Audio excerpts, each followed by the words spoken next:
É, mas Canta aí como é que é o negócio do muito obrigado, moço? pra tirar foto. Dionísio. Vai cantar coisa muito obrigado do cavaquinho, moço? Tá pedindo? Não, Panezinho, vou celular para ele essa. Mas quando eu vejo um rapaz da sua idade estendendo a mão, claro e lógica, eu não tenho dele compaixão. Não é direito um rapaz dessa idade sem querer trabalhar. Só vê que não me dá.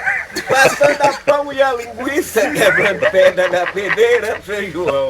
Mas é do rato, tá de trás da sacaria, onde a chuva chovia também um rato ruía, eu nos braços de Maria.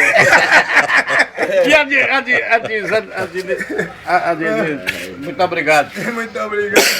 Muito obrigado. Eu já viu. Tira a foto sua aí. Já quer escutar ela, né, Jânio? É. Mas eu Canta aí, Zé. É Flora, você não conheceu Flora não, Jean? É, Bora, Jânio. vamos Ei, lá. doutor?